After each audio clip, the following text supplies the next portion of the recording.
I got really obsessed on how I changed my way of thinking because just 3 years prior, I did not have a future at all. I got so obsessed on why we're not taught the things that create success. I'm like, what happened there? It's not about the money. It's not about these things. It's about just going, how much more can we do? I felt like I got the golden ticket where I really kind of cracked the code on.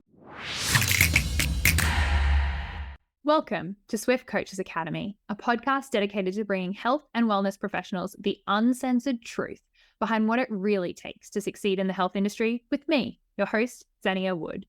As an accredited exercise physiologist and business owner for almost a decade, I'm on a mission to transform the lives of ambitious health professionals like you who want more and are ready to take action to create incredible impact in your careers and unlock financial freedom in your business.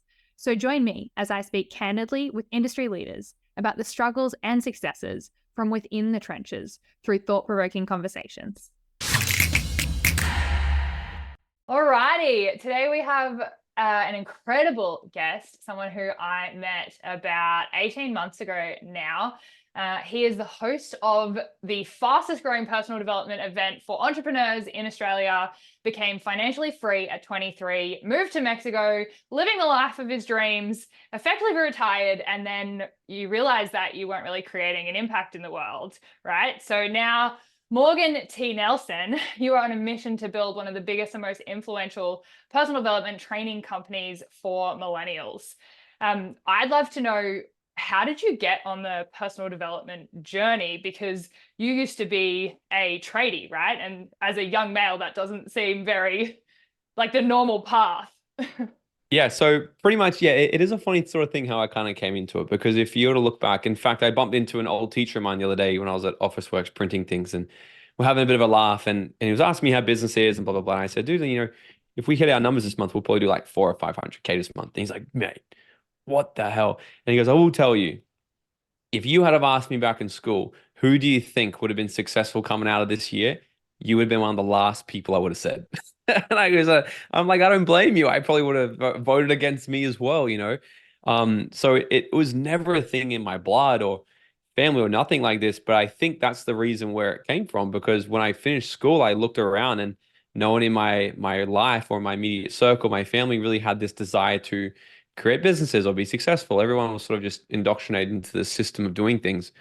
And so I was always on the look on how to do the next thing. Like I was just, curious on how successful people had their lives. And so that led me down the path. At 21 years old, I found a network marketing company, had no idea what it was, what network marketing was. I thought it was a scam. I thought it was all this shit. And in that world, I got introduced to personal development. So a friend of mine handed me a CD from Jim Rohn, Tony Robbins' mentor. And I remember just listening to it on my drive to work. So I switched out listening to hip hop and, Bliss and Esso and all this on my drive to work to listening to Jim Rohn talk to me and brainwash me every single day as I was driving. And I quickly changed my philosophy on things. Like I used to think that the world was, so hard. I used to think that it's going to be very hard for me to be successful. I wasn't smart enough. I wasn't good enough. I was so scared of judgment. And Jim Rohn used to say things like, don't wish life was easier. Wish you were better. And I'm like, hey, that's a really good philosophy to live by. I that's a good strategy. He's like, and don't the only way you can ever fail in life is if you just give up, just keep planting seeds, keep planting seeds. I'm like, these philosophies are just phenomenal. Like I just started to adopt this way of thinking. And fast forward 2.5 years, yeah, I built that business. We're doing over six figures a year residually. We're doing over 7 figures a year in sales. So we're profiting 6 figures residually every year. And I did it from the beach side of Mexico at 23. But at that point, I remember when I moved to Mexico, he said I essentially retired. As I literally put a picture on Facebook and I'm like, I'm retired from the 9 to 5. I was 23. I didn't know what I was talking about. And and I remember getting to Mexico thinking this is gonna be so good. And it lasted like 3 days. And then I quickly just went like, yo, I'm 23. I've done all this now. What's next? And surely my life is not just sitting on the beach until the day I die now. Like that's not actually it. And I got really obsessed on how I changed my way of thinking because just 3 years prior, I was still getting arrested nearly every single weekend. I was going out partying with my friends every weekend, drinking, drugs, the most crazy shit. And I did not have a future at all other than being a tradie, like being a carpenter till the day I die. Like that was my future. And then in the space of 3 years, I have this whole new mindset, this whole new look on life. I have my own business online.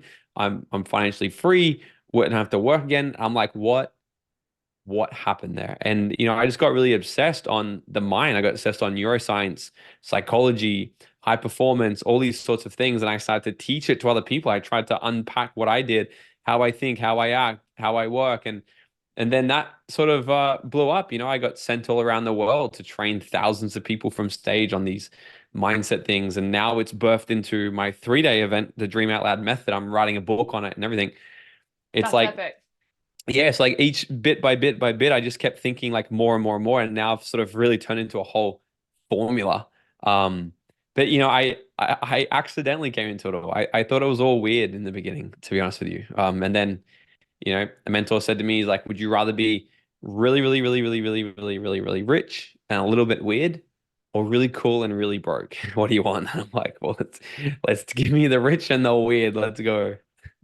I don't think you can be like crazy successful or rich without being a little bit, I guess, quote unquote, weird. But like, also that's because, like you said, we're indoctrinated to have these 9 to 5s. And, I have a very similar story to you, whereas my parents were like, no, don't be a contractor. Like, go get a good job to get good holiday leave and I was like, I want to have a career and like, I want to make something of this. I don't just want to have a job for the rest of my life. And I think that it's really shifting for people of our generation who are really sitting there being like, hey, like the internet and the ability to create a business with like literally, I don't know, $200 for paying for an ABN or whatever it is. It's like it's so easy to do that there are so many more people trying it, and I fucking love that. Mm. Um, Yeah, it has changed. It's changed a lot. I think, but if we look, I was just thinking about this the other day. If we just look back at the generations of change, like if we think back, our parents, our parents were the offspring of parents who went through the wars. So they went through, like our grandparents went through the Great Depression. They realized a life of absolute suffering. They went through the two wars, and then they came out the other end into, the industrial revolution of go get a job, work hard, just get a job, all the crashes and stuff they went through. So our parents, I think really went through the time of go get a job and get security. And then mm, we've gone through it watching them to be like, oh my God, you were miserable. All you did was work your whole life. I don't want that. And then we've also grown up with social media where we've seen all these people online making online income. Like I remember we were one of the first people to kind of start talking about that. Like I'd take photos of me by the beach and by the pool and be like laptop lifestyle, hashtag laptop lifestyle. And I swear to God, I invented that trend. It probably wasn't, but it was like, but it was like we were like one claim of the it. first. We're like one of the first people to start being like laptop lifestyle, and people were like, what the fuck is that? Like, how are you doing that? And I was talking about it a long time ago. We are talking about nine years ago. I was talking about that to people, and COVID made it really normal now. So I think if Mm, this generation, in fact, it was what is the next generation? Gen Z, is that what they call them? I think it's like the newest one. There was a study yeah. done that it was about 62% of them said they do not want to work for somebody. 62%. It's the largest generation that we've ever had that have come out of school and been like, no, I don't want to work. Because they can even start creating content. Like a content creator these days is some of the most famous people. Like the 16-year-olds now, they're not looking up to people like Jim Carrey as the movie actor, like what we used to. They're now looking up to people like, oh, Logan Paul, Jake Paul, Kim Kardashian. They're like, oh, wow, like you can just create content or go sleep with people and you become famous, right? That's what people are doing. It's like, I'm creating an OnlyFans account or I'm a YouTuber. And these Yeah. people are making 8 figures, 9 figures a year. It's crazy. So Crazy. yeah, it's changing a lot. And the word entrepreneur or the job title of that was like almost, I remember it was actually like I felt like I shunned it. I was like, no, I'm not an entrepreneur. Like that's a bit of a wanky wish-wash term. And I actually like really rejected that term for such a long time. And then I sort of came around to the idea of like, you know what, entrepreneurs are people who are ambitious and who are risk takers and who just make shit happen out of nothing and create opportunities. And so um, I really love that, you've kind of blended the entrepreneurial um, like the business side with mindset really, and collaborating those. What made you decide that millennials, personal development, entrepreneurship is kind of like, I guess, the collaboration of things that you wanted to go after? It's funny. I'm not so much millennials anymore, but I do attract them. I think there was this period where millennial it was cool to be a millennial. Now the younger generation are like they're the important ones. I swear, like because when I first kind of got into all this, millennials were the cool ones. I was like 23, 24, 25, 26, where We're it's not like cool work with anymore, Morgan. it's like when I turned 30, I was like, wow, this is what it feels like to be old. I was like, fuck, I'm actually old now. Um, but so that whole kind of term just came because like I related most to my people, obviously. Like yeah, I would have people who were 50, 60 coming to my events sometimes, and they're just too stubborn for change. They think they can't change, which they can. We can dive into how someone can change. The younger someone is, under 25, actually, it's been proven that under the age of 25, you can create transformational change in your life a lot easier, just by actually sheer showing a vision better than what they currently have now. Under the age of 25, they can hold on to hope, knowing that their life will actually improve. That's enough motivation. After the age of 25, people will likely change under severe trauma, right? So if we see someone who's 40, 50, and they're super overweight, and like, oh, and then one day they have the heart attack and they go, oh shit, I gotta wake Mm. up now. Severe trauma. Or their wife leaves them, the husband leaves them, the husband cheats or whatever. Oh my God, I gotta take this thing seriously. And unfortunately, like, of course, people can change if they make the decision to, but after the age of 25, they've shown severe trauma, right? And then that's enough pain because we're even motivated by pleasure or pain. Just under the age of 25, they're a lot easier to motivate when them pleasure. After 25, it's too much conditioning where, they're a little bit more stubborn. So, but the whole thing came for me was literally just how much personal development changed my life, like working on my own mindset. And then what I also know now is I've seen people in my room. I saw it time and time and time again. I'd see people with the exact same business, exact same opportunity, exact same economics, but one would succeed and one wouldn't. And I'm like, what's the difference there? And the difference, most people are this far away from having every single thing they want. So this one, 80%, like Tony Robbins says 80%. Bob Proctor, who was one of my other mentors, he used to say 99%. So somewhere between 80 to 99% of all of your success is purely psychology. Mm. Because the how to is quite basic, really. Like business is easy. Market, create an irresistible offer. Know who you're talking to, right? Business is very easy. It's like three steps. Know who you're going to talk to, know your ideal client, create an irresistible offer that they can't say no to, and then over deliver. Yeah. That's business, really. Find a problem, find who has the problem, create a product to sell to solve that problem, and then make sure they really get their problem solved. That's business, but most people screw it up because then their mind comes into it. Oh, but what are the people going to think of me? What are my parents going to think I wasn't this? Or I'm not smart enough. My teacher told me this in grade six. My sister used to bully me. The postman said this, and all these things start to come up because we're just this. Every result we have in our life is a byproduct of our thoughts and feelings. That's it. But all these things are happening at the unconscious level. So I just got so obsessed. I got so obsessed on why we're not taught the things that create success. So once I started to really unpack it and figure it out, and then I put it on my own life, I felt like I got the golden ticket where I really kind of cracked the code on how do we unlock the mind? How do we master our mindset to create like massive success in any sort of market? Because I see all the time people will have success, then they'll self-sabotage, or they go to start and they stop. And these inconsistencies, I just see now what I've seen is just it's a conflict of what is our hard wiring, our coding. If you have a computer and your computer starts to screw up, it's not the keyboard, it's not the screen, it's the coding inside. If you get a virus inside of your computer, that's what destroys the computer. And people are walking around being hypnotized 24/7, letting in thought viruses from the rest of the world. Mm. And And that's what social we've, media yeah, and like, yeah, I think it's another big thing, right? Like we're all, there's a very health conscious movement at the moment, which I love. But I think one thing that's not being talked about enough is the, literally, like you said, the mind virus of like, what are you consuming yeah, intellectually every single day through the people, that what they say to you when you hang out with them, through the TV, through your phone, through all these different things. I think that is outside of like your actual like health, nutrition, what you consume, what you do for exercise, whatever. I think that that's the thing that's going to really impact and influence Yeah, like everything. if you eat nothing but cheeseburgers every single day, you'll probably get fat. Right? If you overeat every single day, consume the wrong foods, you'll get fat. You'll get the result of something that you don't want. And it's the same thing. If you listen to broke and unhappy people every single day, you'll probably turn negative. You'll probably turn broke. You'll probably turn toxic as well.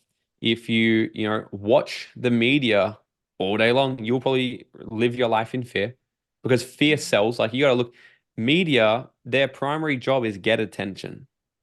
We need attention. We need eyeballs. What sells attention? Fear. That's it. Mm. Fear and drama. That sells attention. Like that so they've got to create they're just doing their job. They're not bad people. They're just doing their job. They got to get attention, right? But if we consume through our five senses, the things we touch, see, smell, hear, right? If we're through our five senses, that's our environment. We're the byproduct of all the things that are coming through our senses. So it's not just the food. That's why, like I've never ever, very rarely. Lately, I've been doing more of it have nothing in my ears. Like I'm always listening to something, a book, a Yeah. podcast, a YouTube video, a book summary, something just good. Like if I've got 10 minutes to walk around the house, I'm going to listen to something. But lately I've been doing less of it just to also give myself some silence, right? But it's, you know, I've been very aware of this to try to drown out the shit. Like same as if you have a cup of water and it's just filled with dirty water, right? And maybe the dirty water is all the things we've learned from a young age. So our brain's mostly programmed from 0 to 7. That's when nearly all of our programming was done in that age. And you walk around with this really dirty cup of water. The only thing you get out of it is more dirt. But if you put it under a free-flowing tap of pure water, eventually the whole thing is going to be drowned out and be replaced with good water, Mm. right? This is the importance of. So anyway, you asked the question, why do I love this stuff? Because I love that people can transform their life and decide anything they want in the future if they decide. Mm. That's cool. And so are your events exclusively or aimed mostly at entrepreneurs or people who want to start businesses, or is your mindset stuff open to anyone who's ready to change their life through mindset? The events are 100% open for everybody. Because I'm a typical business owner where I think my product is for everybody, right? Especially when I'm in the work of transformation, right? Because like we've had people, yeah, we've had the youngest person we had in was 14 years old. That's epic. 14 years old, and he came out and he started a business 6 months later. And he hit me up like about a year after, and he told me that he was making more money than most of his teachers at school, right? So like the byproduct of coming to an event like this is people will unleash what's within and go and create their dream life. That's the whole thing of it. But a lot of our marketing is for entrepreneurs just because they're a more fun market for me to play with, to be honest. But no, it's really for everybody. I think most people, what I truly believe is, Les Brown told me this. I interviewed Les Brown on my podcast, and I said he's number one motivational speaker in the world, and he's famous for his talks by being like, "You gotta chase your dreams. You gotta be hungry. What's your dream?" So I asked him. I said, "Les, do you honestly believe that everybody can create their dream life?" And he goes, "Yes. That's why we're here." He's like, "You have a 1 in 400 trillion chances of being born." He's like, "You're not here by accident. You're here to live out your purpose and discover what your dream is and create it." Everyone has a different dream, though. Some want to be business owners, some want to be the president, some just want to be the best freaking barista that they can possibly be. They're like, my God-given talent is to make the best coffees, and that's all I want to do. So, what I like to do is help people really ignite that thing that's inside of them that has been blocked and hidden by all the stories, all the labels, all the beliefs, all the suggestions that the world has put on them. Because I really believe that everybody is born perfect and then they were taught to be someone else. They were taught to be someone to fit into the system. They were taught to be scared. They were taught to like literally live a life of fear, hold guilt, be sorry, be a good boy, be a good girl. And you know, the system kind of indoctrinates people to just be a cog in the wheel. So I like to help people unleash what's within and then actually execute and build structure and strategy to make that dream life a reality. That's epic. And I think, it makes sense to be targeting entrepreneurs. I also agree. Like, I think they're fun. It's sort of one thing that I've noticed is working with health professionals is that the ones who have less formal education, i.e. the ones who don't go to uni, are more open to different ideas and models rather than the traditional system of the way things work. So the example is I work with personal trainers, and I also work with like physiotherapists, exercise physiologists, osteopaths, whatever, right? And I often find that the PTs are the ones who are like, will take action faster, or will go and implement something that's a little bit abnormal, but maybe gets a better result, perhaps because they've had less traditional education and they've explored a little bit more, and they're, I guess, less they don't have this like strict framework of this is how it has to be or how it has to work. So I've noticed that too, that entrepreneurs, or potentially people, and I mean, I have formal education, like I have a degree, and I worked really hard and I got first class honors, and I was like, I'm going to do this to get a good job. And then I was like, fuck a job. So I worked really hard to work for myself, which is still cool and fine. But yeah, I found that it is interesting seeing the people who go through school, and even like my boyfriend, his friends, a lot of them like didn't do anything after school, but they run like multi-million-dollar businesses, and they just didn't Right. have that continued education. Yeah, there's definitely a pattern. You look at people like Richard Branson. Richard Branson left school early. He's dyslexic, all this stuff. He's got 400 companies. It's like I really think actually the next time I see like a kid, if my kids were ever dyslexic or ADHD, as everyone likes to label these days, I would be like, boom, that's a little entrepreneur. That is an entrepreneur there, right? Because dyslexic people, I can't read for shit. I see things differently. Like I'm very creative, right? Because people often look at labels, so they'll label things first, but then they'll look at what's the negative impact of a label. But then ADHD as well. I've got so much energy and so much creativity. I can focus on 17,000 things at once. Sometimes it's good, sometimes it's bad. But like a lot of people look at these things as bad things. But I definitely see it as a trait. But here's my philosophy, that the more time someone does spend in school, the more afraid of failing they actually are. And you and I both know that to be successful in business, you've got to be very willing to fail, fail fast, fail hard, and fail often. Because the only way we're ever going to learn and course correct is discovering what doesn't work, right? Mm. But think about this. When you're in school, when do you get in trouble? When you're either not paying attention or if you fail. So if we fail something, what happens? We have to resit the exam. Our parents get called. We get labeled the dumb one. If it's continually over and over, you have to resit a year. There's shame in that. There's all these things. So we will do everything we possibly can in our power to not fail, because we perceive during school, in the education system, that failure is bad. But then in Yeah. life, I lean towards failure. I try to fuck up as fast and as hard as I can, and as often as I can, because I know I'm going to learn more, quickly get over it. But like you said, like there could be some more hesitancy, yeah, because these guys have got another 4 to 6 years of indoctrination of that. If I fail this, it's going to cost me more money. If I fail this, I have to redo it. All these sorts of things. So they'll play the safe card to just pass versus actually run right into failure. Where I just don't think other people have had as much conditioning in that. It reminds me when I went through school, and I did really quite well in school. And I look back on it after I finished uni, that's when I started learning shit for the sake of learning. Up until that point, I recognize now that I was learning to get good grades. I was not learning to do anything other than sit the exam or complete the assignment or do the presentation and get a really fucking good grade, because my worthiness was tied to my success in that. And Mm, I noticed that like doing well in school meant that I got praised, and parents said I did a good job, and like all these different things. And so for me, I was like, okay, well, I'm going to go and do well in this. But ask me, the week after the exam, anything about that subject, and it was almost like evaporated from my brain, gone. because I had conditioned myself to do well at school and get good grades, not to actually learn for the sake of learning or for the sake of like integrating or critical thinking or anything beyond the classroom. And so, yeah, I Mm, really realized for me with school, like doing well in something was, I really prided myself on that. And then I got out of school and I was like, well, I want to learn about this thing. And I just found myself like really diving deep into things as opposed to like surface level, like going around. I remember, very tangent story, but like I went to Europe and we were walking through one of the concentration camps.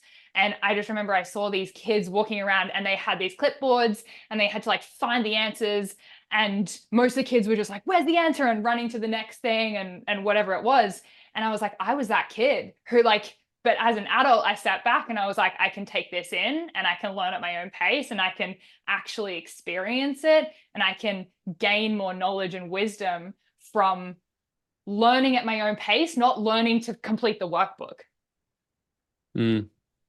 Yeah. Yeah, it's like So that was, attaching self-worth to a different thing, right? If we attach self-worth to the outcome, then we're setting ourselves up for like a 50-50 chance of, you know, not being happy, right? Versus attaching self-worth to the activity that is required to get the outcome. And that's been a big thing that I think I used to do that quite a bit as well. Being like, okay, when I hit this goal, then I'll be good, or et cetera, et cetera. And I remember life and business got so much easier and more fulfilling once I started attaching it to go, okay, what is it that I need to do each day that by doing that thing would make me feel proud of me? So what is mm, the action I need to do each day that if I keep doing this action over a period of time, the outcome of doing that thing will get me the result I ultimately want. Like I've heard Gary Vee say, Gary Vee's like, he's obviously super obsessed on buying the New York Jets. And he goes, the day I buy the Jets team will be the most saddest day of my life. He's like, it's the most depressing day of my life. And people were like, what do you mean depressing? You mean that's all you talk about? He's like, because the journey's done. He's like, in my eyes, my whole journey is about getting. It's the journey to buying the Jets. So mm, once that happens, I'm like, fuck, it's done. And so I focus on the exact same thing. Like, what's the ultimate thing I actually want to achieve here? And I'm just setting goals. The only reason I set goals, and in fact, I tell people this and they get completely blown away. They're like, well, that's so stupid. Why would you say that? I don't set goals to even hit them. In fact, if I ever hit goals, I get pissed off at myself because they were too small. If I mm, can actually hit a goal, I think to myself, fuck me. Imagine if I'd set that 10 times bigger, I probably would have did more than what I did because we will stop as soon as we've achieved. If we go, okay, my goal is to do $100,000 a month, you'll probably hit the 100K. But what if you said it was 250? Then you might have stretched further than what you ever would have did before. Maybe you hit 150, 160, 170. You didn't hit your goal, but you did more than what you would have done if you didn't have such a bigger goal. So yeah. that's an indicator of attaching self-worth to achieving things. We'll set goals that we know we can hit. So when we hit them, we feel good about ourselves instead of actually going, okay, I'm going to set a goal that's so big, not for the sake of hitting the goal, but to demand more out of me than I would have demanded before. And then I'm going to fall in love with the journey. So when I go to bed each night, I'm not stressed about hitting the goal or not. I'm like, I have it in the GPS. All I need to do is just make sure I do my reps today. I just do my reps and it's all on track. Like that's the part of actually having a productive days. Like Jim Rohn says, he's like, don't ever start your day until it's finished. Don't start your week until it's finished. Don't start your month until it's finished, your year till it's finished, and your decade until it's finished. So plan your decade. I have a 10-year vision. Plan your decade, plan your year, plan your quarters, plan your months, plan your weeks, plan your days, and then work your plan. It's a Mm. complete different sort of strategy. Can I ask what is your 10-year vision? Yeah, so 10-year vision now is in the next 5 years. To be honest with you, I haven't redone the 10. I did the 10-year one probably about 5 years ago. So I have clarity on the next five. I haven't sat down and done the 10. It's probably the thing I'll do in the next like year or so. But the next 5 years, we want to have 1 million people go through all of our events. So that's the big thing, right? 1 million people through our education online and in our events. Um, I want to have my home in Mexico, La Casa del Castillo, right? That's what I'm called it. I have a home in Mexico. Me and my partner want to have a home in Europe and a home in Canada, right? We want to have these as places so we can have this life of freedom. I want to Not have a couple. Australia or like as well as? We'll have a home in Australia. This will always be home here. We want to have like the holiday home in Mexico, holiday home in Canada, holiday home in Europe. Gotcha. Multiple companies. Like that's the main thing for us. Like, my main company is sort of like rocking and rolling. So I get excited with new business, acquiring new businesses, doing new things. I think since we've spoken, I've started another two companies or merged in with another one.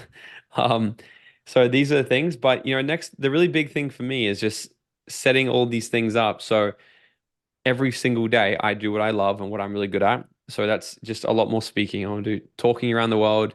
I'm going away this weekend to finish writing my book. So it's gonna be my first book. We'll finish that. Hopefully launch that start of next year. So the whole that's kind of the main thing, like continually keep building, continually keep growing, expanding the events, impact millions of people, um, and have a shitload of fun along the way as well. Like none of it in there is work my ass off. I still take about 3 to 4 months a year off and we travel. So I'm about to go to America and Europe for like 8 weeks and we just chill. No So work. You're gonna like not at yeah, all. like I will do a little bit because I also I don't like to not work, but there's obviously no heavy stuff. Like I'm not doing any events, I'm not doing checking things. I'll probably touch base with my team maybe like an hour a week, touch Mhm. base, hang out, reply to a message here and there. But mostly completely take it off. Because then when I'm back Yeah. here, I do a lot more. Like Yeah. I'm on like today's just back to back. I'm doing podcasts and things. We have meetings. We're doing new things. We're launching new products and this and that. And so I just like to make sure it blends in with my life because my whole life is life by design. So how can I have a lot of fun, a lot of freedom, a lot of impact, a lot of income at the same time and create that now? Mm. One thing that when you were talking sort of got me thinking, like you obviously have this like huge fuck off vision, like 1 million people in the next 5 years is like a huge goal. And I'm sure that even for you, that's a huge stretch based on where you are right now, right? Huge. And so like why is scaling and growing your business and continuing to do that important for you? Because I know there are some people who are like, cool, I just want to help my community or a couple of people. And then it kind of like feel like it takes a different breed of human to be like, no, I'm gonna like Mm, really send it and will sacrifice some portions of my life so that I can get to this mission. Is there like a something that you lean into that you're like, okay, this is why I'm doing it beyond just because I didn't have it? y- Coach, if you are loving these business chats and you want to get more clarity, sales, and scale your business to 20K months and beyond, then this is your exclusive invitation to join me on Thursday, the 6th of July for our practical business masterclass. I'm going to take you through the exact metrics that I use to create clarity for myself and the sales techniques that help me feel good about selling and enjoy it so that I have been able to scale my business from zero to almost 7 figures now. So if this is something that you are interested in and you want to grow and scale your business too, then I encourage you to check the link in the show notes and I will see you live on the 6th of June. yeah, like for sure. You said it, the mission. Like it really is the mission. Like there's been so many times where I've had, call it spiritual awakenings, journeys, developments, whatever, where I've had it, like it's very, very, very evident for me that my mission here on this earth is to be a vessel of information and transformation for people. When I'm on stage, when I'm doing these things, it lights me up. This is my highest value. So what I teach people at the Dream Lab Method is actually discovering that. Everybody has it. Everybody has their true north in life. And when you can build a life around your true north and make a lot of money from doing it, why would you ever want to stop? So for me, it's the excitement now of going, how big can we do it? Like if I can, then why don't I? But I have also played with the idea because we've got in the vision to do like 10 mil years. I was like, well, 10 to 12. I'm like, we really want to do, a mil a month, multiple income streams. Like at the end of the day, like that's a pretty good way to live, a lot of impact. And I think I'll reassess when we get there because I also understand scaling a business from 10 million to 50 million is huge. And I won't just scale a business for the sake of scaling a business. I'll make sure it still makes sense within my life and what I actually want. So I see some people just get focused on bigger and bigger and bigger. And, a lot of people do things for different reasons, but I'm just always very clear. I'm not doing it from a place of lack. I'm not doing it from a place to try and prove myself. I just want to make sure that the things I do because I love what I do. I'll do it because it excites me. But I think we will just keep going bigger and bigger because what really drives me is making sure that when I die, I honestly believe that when I die, I will meet the person who I could have become if I really went all in life. And I just want to make sure that when I get there, that he's not fucking better than me. Because I think if I got to the end of my life And I see somebody who's like, hey, you could have had all of this if you weren't lazy, if you didn't worry about people's doubts, if you didn't worry about the judgment, if you didn't do this and that, you could have had all this. But you didn't. Fuck. Mm. That's what motivates me. I'm like, I just want to make sure because I can, let's do it. It's the excitement. It's like it's just going, at some point that it's not about the money, it's not about these things. It's about just going, how much more can we do? Like if what other potential can we actually do? Like, and I think about it a lot, and I it's more so like an internal battle. A perfect example is earlier this year when we ran that other huge event. I don't know if you saw with Ty Lopez. And Yeah. that event was the same size caliber event as my biggest event we run each year. In fact, like we're already planning, promoting the next event in September. It's the biggest event we run the year. When I had the opportunity to do this collab with Ty, I looked at it all and I was like, yo, this is like the same size caliber as Dreamfest, but I got to pull it off in 6 weeks. And instantly my brain was like, but you can't do that. Like, what are you talking about? You usually take 6 months to plan Dreamfest. Like you can and then as soon as I noticed that thought, I'm like, I'll fucking show you I can't do that. So I took it as the challenge to be like, can I? What if I could? And we did Mm. it. I was like, wow, I nearly bought into the story that I told myself of, well, maybe you can't do it. I was like, well, what if I can? I always question it because I just know when the time comes, I would always be a lot more proud of me. I think the main thing that builds self-esteem, which is the offspring of just pure happiness in life. Someone who's got a good self-esteem feels good about themselves. They're happy. They're on purpose. Someone who is not happy, they're not confident, they don't feel like they're living a purposeful life is because they continually break their own word. I think what builds self-esteem is challenging yourself and stretching just to see what you're really made of. And so I kind of do it for the game. It's the game for me now because I could kind of hang out forever. Yeah, like, I could chill out. I could sort of stop everything I do. All right, live in Mexico again, do these Passive things. income for the rest of your life. Yeah. And but Mm.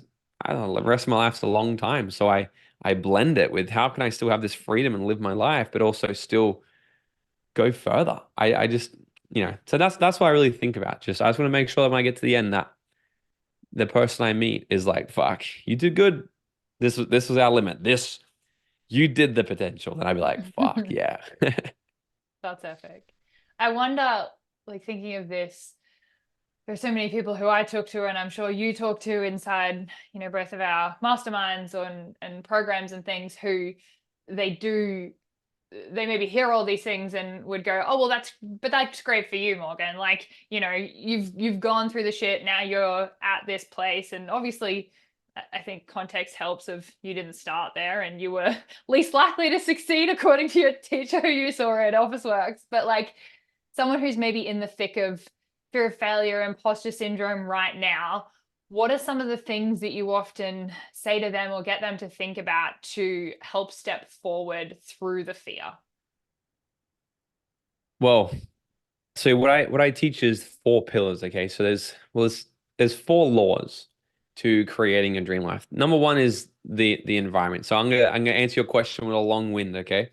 Because Perfect. there's a bit of context to this versus the just get up and do it, okay? Because a little bit more context to this. There's a few things that kind of go into why people do the things they do. And the first one is this is why I'm writing my book, the right environment. There's been so many studies done. Harvard did the first study on human beings ever. When they first started studying psychology, this was the test they did. It was called the Ash experiment, where they put 4 lines on the board and all the lines were the same except one. One was double the length. And they brought in all these paid actors except one real person. They said, all you need to do is circle which line is different from the rest. And then they told the actors, circle A. And it was clearly the wrong one. So they all circle A. The real person comes in, he circles C, which is the answer. And he's like, what the fuck are you guys talking about? It's clearly double the length, right? And they redo the test again. He comes in, doubts himself a little bit more, circles the right one again. The rest of the group circle the wrong one. He's starting to doubt himself. They did this over and over and over. By the time they got to about the fourth, fifth, or sixth time, every single time they do this, what happens is the real person just joins in with the rest and circles the other answer. And what they've shown is if you put someone in any sort of environment, eventually, because we have 3 brains, the first one that controls everything before people are even aware of it, is our primal brain, our oldest brain. It's like over 10 million years old. It controls everything, all our instincts. This is the instinct brain. The number one thing our brain wants to do is keep us alive. So 2 million years ago, when we were in cavemen, if we're with the pack, if we're with our clan, we're safe. We're safer. If we're by ourselves, we can get attacked by animals, by other gangs. So we will just comply. So we're herd animals. We're just like dogs. We're the exact same, just a little smarter, right?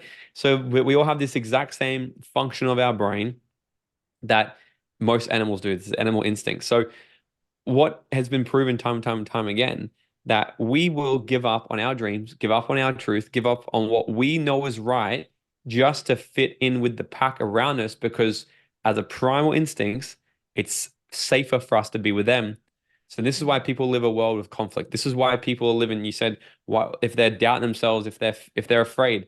This is why they're in the wrong environment. It's the first, is why I start with everything. They're in the wrong environment because if they hung around people like you and me all day long, eventually we would brainwash them into thinking, "Fuck, maybe I can actually do it," and they will start to doubt their doubts because I doubt my doubts. I know about you, but if my head pops in sometimes, Morgan, are you sure you could do that? I say, "What the fuck is this?" I think, yeah, I'm sure I can do this. I start to doubt you. Why would you doubt? Like I'm suspicious of this weird thought because all the people around me are the same. All the people around me are the same. It's like if I notice this thought that coming, I'll give you a perfect example. Lloyd and I were in New Zealand, and we have this other program that you've been to, right? Mine and Money. We're in New Zealand. We said to each other, we said, "Hey, we got to write a whole program. Like we got to write like a booklet, like a work booklet for this event." We told ourselves we were going to do it. Next minute, we're in New Zealand 2 weeks before the next event came, and we look at each other like, "Fuck, we haven't done that book." And we go, "Do you think we can do it before the event in 2 weeks? Can we write an entire program out, turn it into a workbook, edit it, and print it in 2 weeks?" And instantly I go, "Oh no, that's too hard. There's not enough time." And I caught the thought. I go, "What the fuck?" I go, "Yeah, but now I ask myself the question, what if you were going to do it? How would you do it?" Mm. And I'm like, that's a different question. The questions hook the mind. Questions will hook the mind and tell the mind where to focus. What we focus on seems real.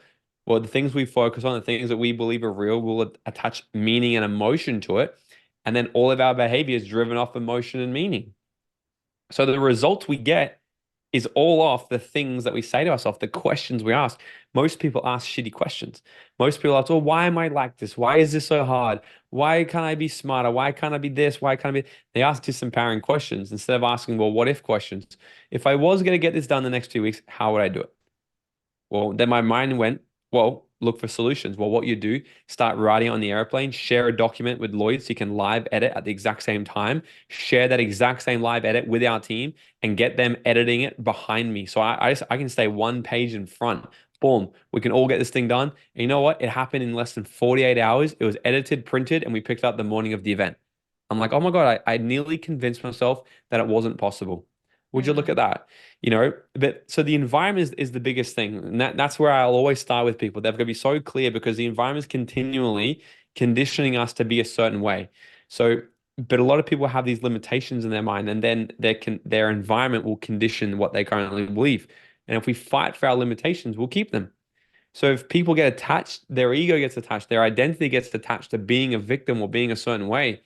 And if the wrong environment can come along and be like, "Hey, you could be this way," that they get attached to it. "You don't know about my story though."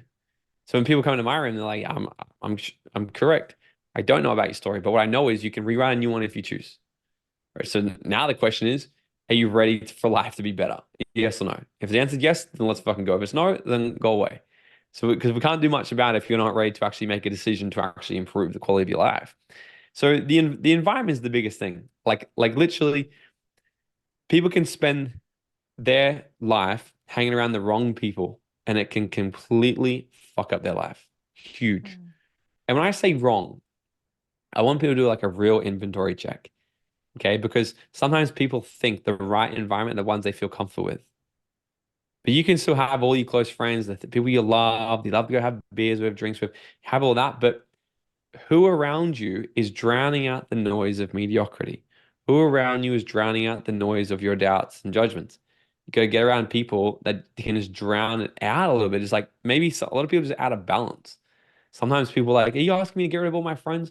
No, well, maybe some of them, maybe you should. But what I'm saying is get around people that are absolutely crushing it and just get around them a little bit more. So you can start to put flowing water into your glass and drown that shit out. So Mm. the first one is environment.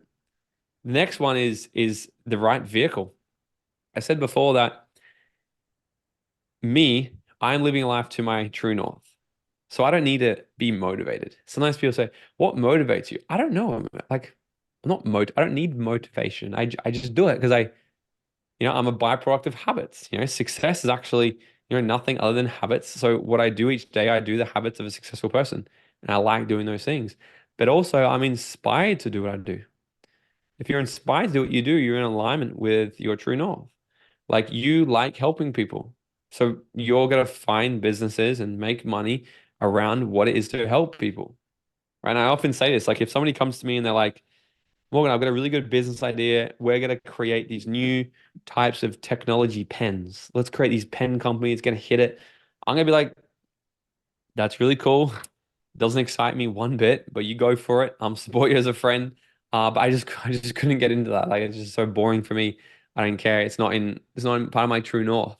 It's Mm. just not it. So I need to make sure that my vehicle in life is the thing that's just so congruent for me. So when the doubts creep in, the doubts only actually creep in now when I'm expanding my nervous system because it's like, yo, this is new, which I will then look at that and actually be like, that's my indicator to know I'm on the right track. If you're not doubting yourself, then you're playing small still.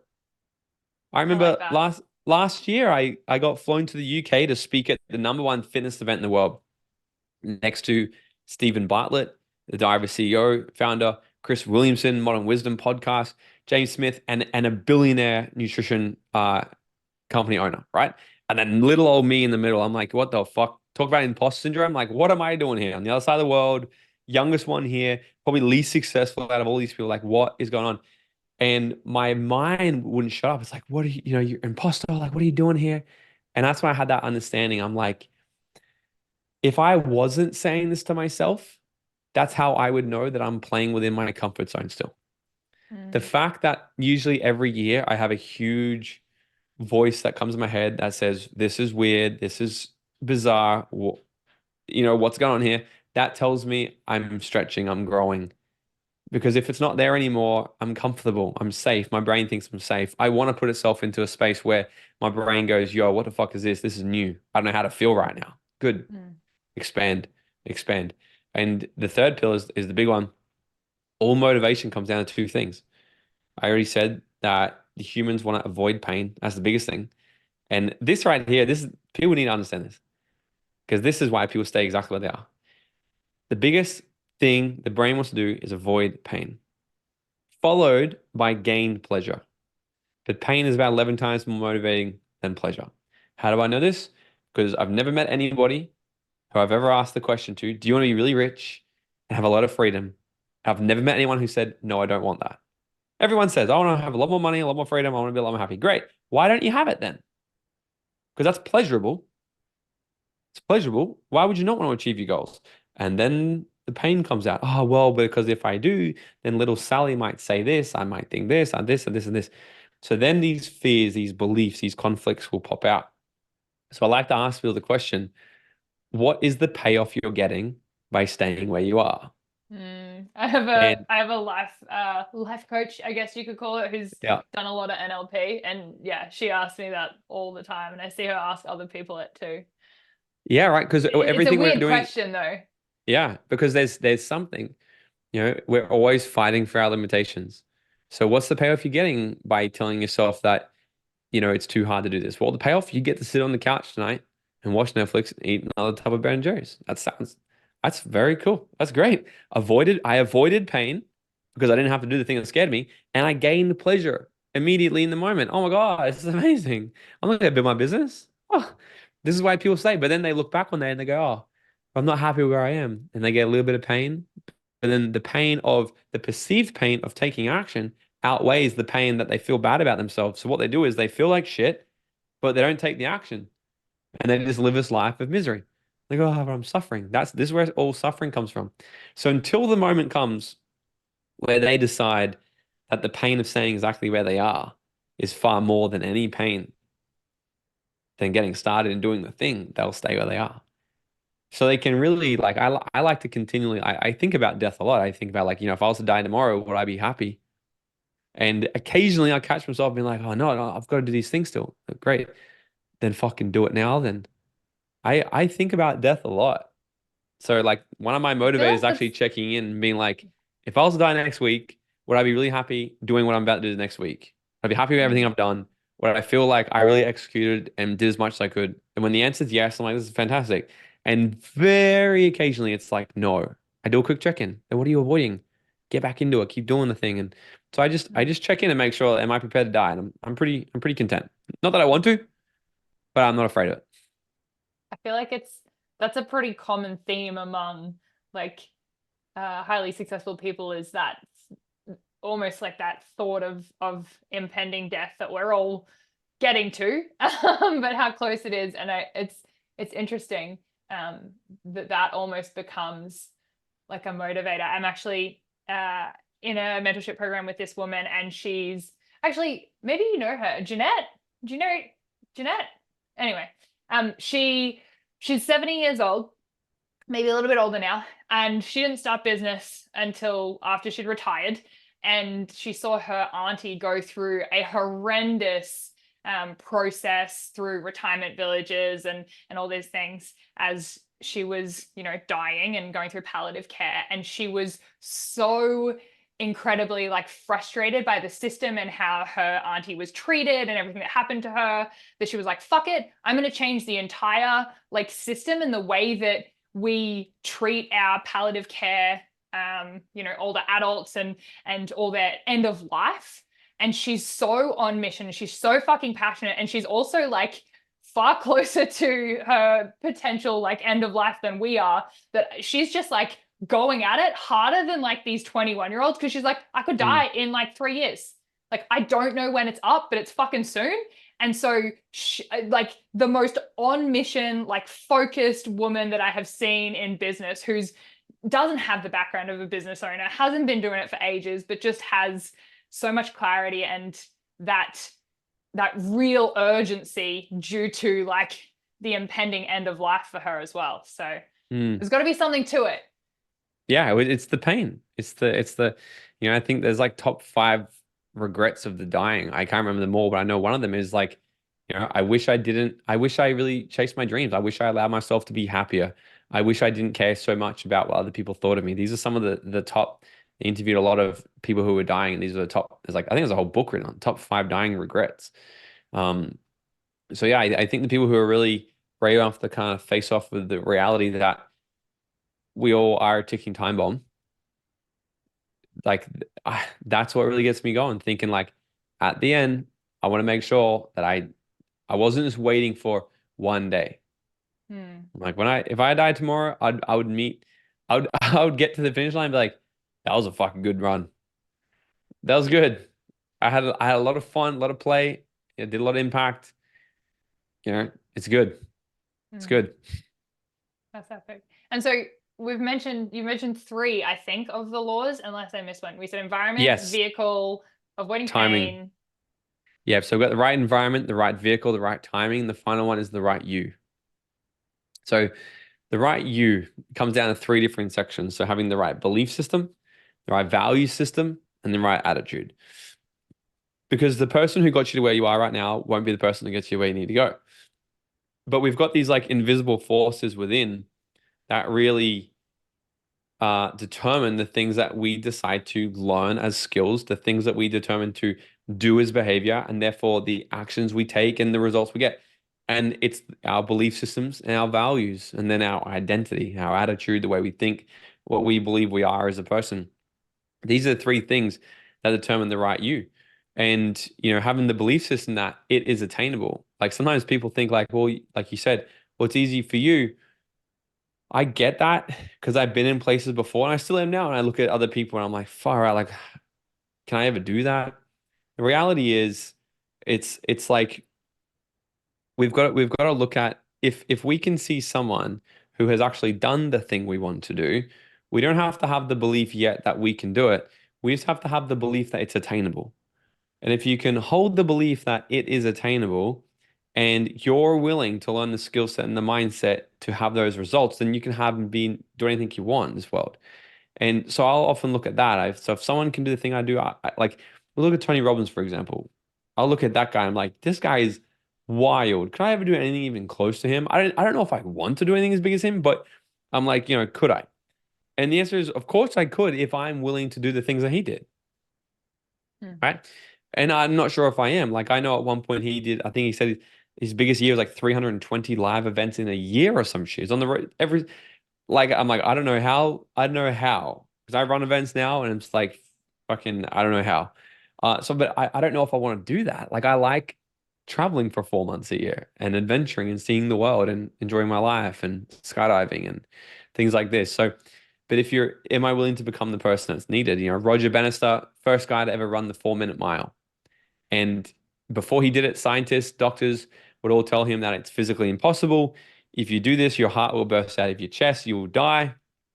But he had the belief that it was possible. Hmm. He just continually visualized, continually saw it. He knew it was possible. And he had this absolute belief. But then what the craziest thing happened when he did it, 6 weeks later, someone else did it. 6 weeks. Someone broke the 4 minute mile as well. And then it was about a month later, another person, and then another, and another, and another, and another. Now there's been thousands of people do it. Why? Because the global belief of it being possible was shattered. And people were like, fuck, maybe I can do it. So I always ask people, like, unless you're trying to colonize Mars, has someone in this universe already done the thing you want to do? Probably. Probably, man. So just go and look at that person for belief. Borrow the belief that it's possible from them, right? Because we will do the things that we believe we can. If we, Henry Ford said, if we believe we can or believe we can't, right either way, it's 100% true. If you have like a limiting belief that is like, oh, but I can't do this, that's just like having a Ferrari, but with a massive kink in the fuel valve. You got a beautiful car there. You're in the car. You can drive as high as you want. But if you're not getting all the fuel through to the engine, it's going to misfire. It's going to run like shit. And you're never going to perform as best as what you could. That's what that's about. And the values are the things that motivate us at a deep psychological level. These are things that are so invisible to most people. Most people are completely being ran by other people's values in the world, their families, societies, their partners, their mum, their whatever. And they're living life to these different values, but they're conflicted with what they currently believe. For example, I used to have a value of success, but I had a belief that said, if I'm really successful, then I'm going to be lonely and bored. And I don't want to be lonely and bored. It's one of the things I don't want. So I would sabotage my results over and over and over until I really figured this shit out. And then the bottom part is having the identity to just be the person to keep going. Being the person that, there's three types of people when the wind blows. Jim Rohn said, when the same wind blows on us all, the wind of disaster, the wind of opportunity, but the only thing that determines your end destination is not the blowing of the wind, but the set of your sail. So a lot of people, the wind starts to blow and they go, oh my God, poor me, poor me. The wind isn't blowing in my direction. I would be a lot more successful if it just blew in my direction. And then they go nowhere. They just stay victims in life. The second group of people, they go, oh my God, the wind's not blowing my direction, but I'm going to hope, I'm going to pray, I'm going to get my crystals out, I'm going to meditate, I'm going to do it under the full moon, and I'm just going to keep doing the same thing I've always done and just hope that my thoughts get answered and the universe changes the wind. And the third person, they just get up and they change their fucking sail. And they're like, the wind's blowing. They're practical. They're a realist, but they're like, the wind ain't blowing in my direction. I'm gonna adjust. Oh, it changed again. I'm gonna adjust again. I'm gonna adjust again. I'm gonna adjust again. There's no straight lines in the universe. We'll zig, we'll zag our way to success. So if we can, part of becoming the right you is to adopt the attitude of, I'm going to keep adjusting. When it gets bad, I adjust. When it gets good, I learn how it got good and I try to keep it there as long as I can. And when it gets bad again, I learn how it went bad and I adjust and I pivot. And you're continuously pivoting and adjusting the entire time. So they're the four things becoming the right you, creating your dream life. Yeah. I love that. You've obviously like really thought that out. I feel like I just got like the dream out loud method in like the condensed 30-minute version. Well, what I like to say to people is, there's three levels of learning. There's knowing information, right? So like let's say for example, so that's the thesis of the Dream Lab method, right? That is the method, the four pillars. So now you know it, okay? You know it. But if you were to listen to me teach it over and over and over, maybe write it out with me, do some activities, you would understand it. You would understand it to a degree, which is the second level of learning. You'd understand it to the degree where you could teach it to other people and say, hey, this is what it is. The environment, the vehicle, is how you find the vehicle, blah, blah, blah, blah, blah, blah. But unfortunately, that's where most people get stuck. If we think about university professors teaching business, that doesn't make any fucking sense at all to me. I'm like I teach business, but I own four businesses. Made millions of dollars in my 20s. I think, and sometimes someone asked me the other day, do you have any qualifications? Yeah, bro, my bank account. I'll show you. What else do you want? What else do you want? Me in a tie and a fucking piece of paper on my wall saying I went to college? Because the system sets us up to get to level two only, where we understand the information enough to then teach other people. But if you only understand it, how can you ever help anyone really get to level three? Which level three is what we do at the Dream Lab method, which is the embodiment. Level three is the embodiment. Level three is when you embody the shit you say you know. When people have the life they want, have the bank, have the relationship, have the health, have the attitude, have the emotional home, have all these sorts of things, So it's like that's why I tell people about it, but it's like there's nothing that will supplement ever doing the work. Same as everything you do, right? Nothing will ever supplement. Like you can teach people the theory, but the best thing, like the reason you're a coach and you help people in business is because you have the successful business. You're not just, I read this in the book. Here's how you do marketing. Here's how you do this. You're like, no, bro, I'm gonna tell you what I did when shit hit the fan. Here's what we did in COVID. Here's how we adapted. You know what I mean? And it's this way I wish for everyone is to always get to level three in everything you do. Embody the Mm, results. that's so good.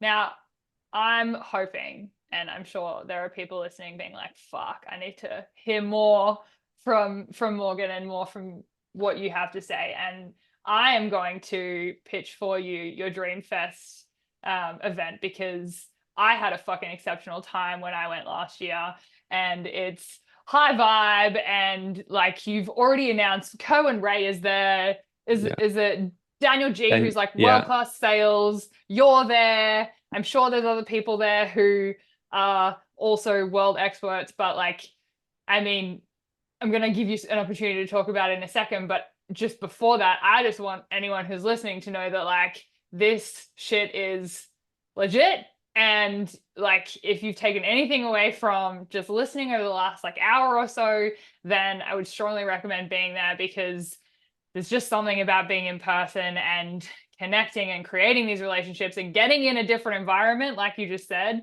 that I can't recommend enough. So we will link that in the show notes for you. But is there anything else that you wanted to add to that about your event? yeah, Because this is going to be the I biggest appreciate one. you. I appreciate you. Yeah. Yeah, last year was good. The cool thing about this year, which I think you've seen, so we've made it double. So usually last year was one day. This year it's two full days. So yeah, Cohen Ray is coming, number one business trainer in Australia. Cohen Ray, Daniel G is coming over from America. He's number one sales trainer in the world. He was recognized as. We got the number one sales trainer in Australia coming. We have marketers, social media experts, mindset, wealth experts, e-commerce experts, business experts, you name it. Women who are crushing it, like everyone. We have everything happening for two full days. Um, and then on the last day, on the third day,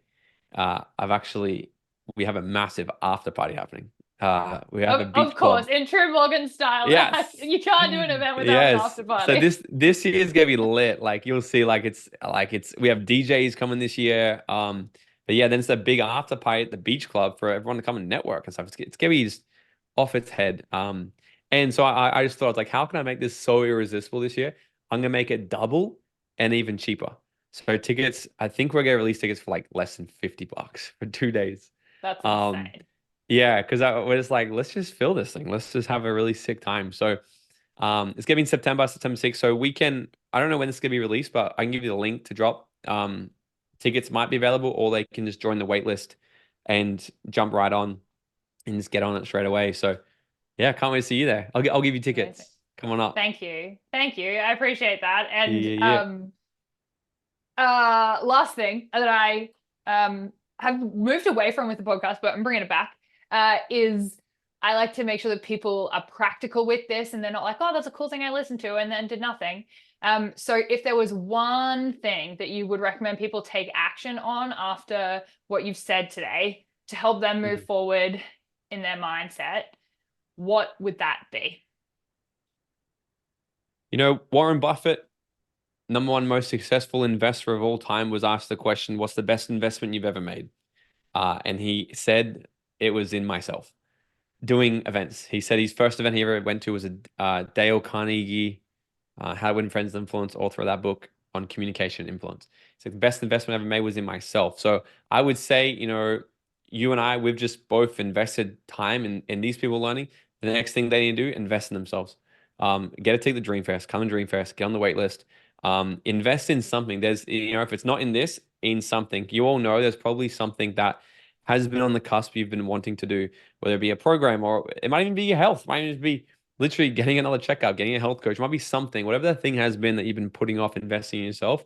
I would say take action on that, because when we start to change our emotional home that we live in, the results change as well. If it's a physical transformation, the physical sort of investment, or, you know, if it's getting to a personal development event, a business event, something like that, we're changing our external environment, which is the first pillar, the first law of actually massive transformation.